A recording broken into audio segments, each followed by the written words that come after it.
Hallo zusammen, du hast Crown Cleats oder Chris. Ich hoffe, es geht euch gut. Ich wollte mal ein kleines Video machen über das Black Ops 2. Weil ja das Publikum hier vom Crown Crew Channel doch recht Interesse hat an diesem Game. Wieso auch immer. Nein, also die guten Punkte von Black Ops 2 sind schon vorhanden. Aber wie gesagt, und wie ihr es vielleicht wisst, habe ich eben schon nicht immer Spass mit dem Spiel. Häufig eher selten. Das kann man zusammenfassend sagen. Aber eben zwischendurch mit den Jungs wieder eine Runde unterwegs. Das ist halt wirklich der einzige gemeinsame Nenner in Bezug auf Games. Und ja, wirklich ein paar gute Runden gehabt. Ich habe noch nie so viel Spass gehabt mit dem Black Ops 2 wie am Samstag oben. Und das ist an verschiedenen Faktoren gelegen. Das habe ich dann auch ein bisschen Revue passieren in diesem Sinn. Und der erste Faktor ist natürlich das Team. Keine Frage, mit einem guten Team reisst man fast alles. Es gibt natürlich auch immer bessere Teams, was so etwas Gutes ist. Kann man sich ein bisschen verbessern, wenn man das will. Crown ist aber definitiv kein Clan und darum ist es häufig auch ein bisschen zufällig, mit wem das man unterwegs ist, wenn wieder mal ein Lobby voll ist mit Crowns oder auch sicher ein Team. Und darum sind auch so Standard, Clan, Kommunikationen nicht so vorhanden. Ich meine, wenn ihr euch so ein bisschen die Pro-MLG-Jungs anschaut, die haben hier ihre Shoutouts, also, oder Callouts besser gesagt. Einfach wie sie die Plätze auch nennen. Und ich meine hier auf Hijacked, übrigens eine von meinen Lieblingsmaps. Haben sie halt keine Ahnung, der Pool und B-Flaggen und unten Maschinenraum und A-Spawn, C-Spawn. Das sind ja noch einfache Callouts, aber es gibt dann auch grössere Maps, dort wird es ein bisschen komplexer. Und ich meine, wenn du näher spielst und jetzt gerade 4 gegen 4 zum Beispiel, ist es halt schon noch gäbig, wenn man kurz sagen kann, wo der Gegner sich befindet. Und was halt auch ist, wenn man hier auch spasseshalber spielt, es wird halt auch viel getextet, wo halt einfach jetzt gar nicht so relevant sind fürs Game und zwischendurch kommt man das auf die Eier. Und dann sage ich das auch, vor allem gerade dann, wenn wir am Verlieren sind, kann man sich aber schon schnell ein bisschen zusammennehmen. Weil eben, der Sieg ist eigentlich schon etwas Cooles. Für alles andere kann man schiessen, aber der Sieg ist eigentlich schon noch easy. Ja, das sind so die Faktoren, die aber noch ein bisschen reinspielen, aber eben random mal ein paar Crowns zusammen unterwegs.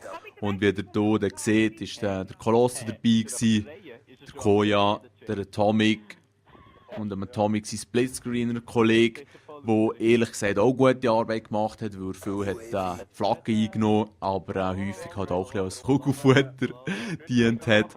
Und ja, darum hier nochmal ein Merci. Es ist halt auch ein bisschen blöd, da können die Gegner auch ihre Score-Streaks rauf oder rauslassen, wie auch immer. Wenn man so manchmal stirbt. Aber eben, viel Einnahmen ist eben auch cool. Und ja, der James Ryan war noch dabei gewesen. Einer der Abonnenten. Und ja, er hat hier sein Nuklear gerissen, hat am Schluss ein 41:4 gehabt. Und das ist doch eine ausgezeichnete Leistung. Wenn das Interesse gross genug ist, kann ich auch noch sein Gameplay zeigen. Ich habe jetzt aus Einfachkeitsgründen gerade meins gewählt, weil ich das auch gerade aufgenommen mit dem Elgato. Oder besser gesagt, wo ich geschnallt habe, dass es eigentlich noch ein easy Game ist geworden, habe ich schnell zurückgespult, das Zeug aufgenommen. Das ist halt eben schon ein unglaublich gutes Feature. Und ja, das wäre eigentlich der erste Punkt, wie ich Spass haben mit einem guten Team. Wenn die Unterhaltung und der Spass noch ein bisschen vorhanden ist, passt das auch. Wenn im Gegnerteam nicht unbedingt Camper sind oder so hure mühsame Sachen, wobei jetzt in diesem Game jetzt so ein Sniper hatte, es hat glaube ich auch einen mit der Pumpe gehabt, oder auch in einem vorher oder nachher, auf jeden Fall die hure Remington, ich weiss nicht, sie geht schon recht auf die Eier, weil man halt zum Teil keine Chance hat. Man sieht nicht einmal, woher es da sicher ist, plötzlich macht es back.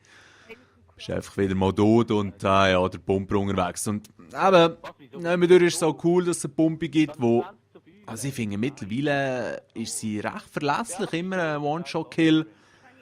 Vor allem die Leute, die es ein bisschen im Griff haben mit Laser und Long Barrel, langen Lauf. Ja, ist das eigentlich schon noch eine gute Waffe, die aber eben auch sehr, sehr mühsam kann sein kann. Darum, es kommt eben auch sehr auf die Gegner drauf an. Und dann kommt es auf die Karte drauf an, auf die Map. Und ja, Hijacked ist da halt wirklich ein äußerst schlecht konstruiertes Beispiel in meinen Augen. Ja, wie soll ich es am besten sagen, um nicht allzu ausfällig zu werden, weil es ist halt wirklich ein fertiger Bullshit. Ganz ehrlich, auf dieser Map entweder du dominierst oder du wirst gefickt. Und es gibt auch andere Maps, wo es häufig so läuft, wie Slums. Aber ich finde auf Hijacked, es ist wirklich immer so. Und klar, es ist ultra geil, wenn man hure am Reissen ist wie wir. Ich meine, die Sieg hat keine Chance auf einen Sieg. Aber so nach 4-mal Hijacked spielen, wenn du Pech hast, innerhalb von 5 Games oder so. Und dann halt die ganze Zeit immer das gleiche Szenario. Sorry, das ödet mich einfach auch ein bisschen an. Das ist dann zu wenig spannend. Und die ständig flippenden Spawns, wobei eben, das ist auch wieder ein Vorteil. Und trägt sicher auch zum Spass bei. Wenn man zusammen kommunizieren kann, man auch immer extrem schnell austauschen, wo die Spawns sind. Und ja, so hat man eigentlich schon noch einen riesen Vorteil, logischerweise. Ja, das macht es eigentlich schon noch spassig. Und eben halt, weiss nicht, auf KD scheisse ich und wenn ich mich ein bisschen zusammennehme, dann läuft es häufig auch nicht ganz so schlecht.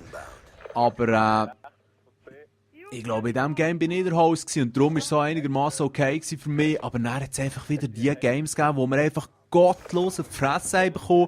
Und nicht, weil jetzt die Gegner auch alle das gleiche Clan-Tag oder der Name ähnlich war oder was auch immer, dass sie zusammen hätten kommunizieren können. Nein, alles Randoms gewesen. Aber der ist einfach wieder irgend so eine Willi zu Amerika-Host oder ich weiss doch auch nicht. Und das merkst du einfach unglaublich gut. Ja. Apropos Amerika, der El Presador, ja einer von meinen favorisierten Call of Duty Kommentatoren, hat das letzte Mal wieder mal ein MW3 Gameplay gezeigt, wirklich hässig ist aufs Black Ops 2, noch viel hässiger als ich. Und eben ja, ich meine MW3, ja, es hat wirklich auch seine übelsten Makel gehabt. Und ich meine, ich weiss doch auch nicht, dann, dass ich das vielleicht ein halbes Jahr gespielt habe, ist dann nicht mehr allzu gross angelenkt. Es gibt bessere Call of Duties. Da sind wir jetzt aber nicht bei dem, sondern es ist rein, was ich auch erwähnen ist eigentlich wegen den Maps gewesen. Und wie die Maps aufgebaut sind und eben die runden Teils hier, jetzt gerade auf Hijacked und überall die Eckeli und Gäckeli und Gickeli, wo man sich dringend verstecken kann, das hat es dort fast nicht gegeben, außer an ein paar gewählten Orten, wo es sinnvoll war. Aber sonst haben wir eigentlich offene Maps gehabt.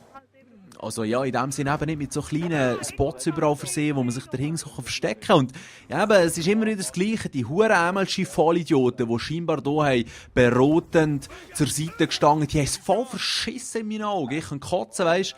Ohne die Spots, das Game wäre auch ein bisschen weniger mühsam. Also, da wären wir jetzt auf einem weiteren Punkt gewesen. Und der letzte Punkt, den ich hier noch möchte sagen, und ich bin jetzt recht hin und her driftet, was Themen anbelangt, aber ja, was willst du? Man schnurrt halt aber einfach ein bisschen, ist nur schnell, was so ein bisschen in der Szene läuft. Und dort ist in Amerika der Fisticuffs recht am Ziehen. Er macht gutes Zeug, Link in der Beschreibung. Zieht euch mal rein, wenn ihr ein bisschen Englisch könnt. Die Deutschen interessieren mich halt wirklich nicht. Ich habe es schon ein paar Mal gesagt, ich kann genauso gut Englisch wie Deutsch. Und da gibt es halt keinen Grund, Medien anzuschauen. Ziehen wir lieber ein Video von einem englischen Kommentator rein. Ja, das wäre es eigentlich schon von meiner Seite. Hoffentlich hat es euch Spass gemacht. Das eher Random Commentary. Ja, voll. Schön zusammen. Kritis Flower immer alles. Egal, kann ich Nuklearkiller. Good fight. Hey, sogar der Crown Atom 1 hat sogar 11 Kills. Hey. Mehr Robbery als ich.